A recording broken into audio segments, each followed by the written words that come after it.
सोमनाथाय नमः। ॐ मल्लिकार्जुनाय नमः। ॐ महाकालेश्वराय नमः। ॐ ओंकारेश्वराय नमः। ॐ वैद्यनाथाय नमः। ॐ भीमशंकराय नमः। ॐ रामेश्वराय नमः। ॐ नागेश्वराय नमः। ॐ विश्वेश्वराय नमः। ॐ त्र्यंबकेश्वराय नमः।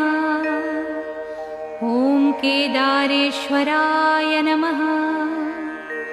ॐ भुस्मेश्वराय नमः।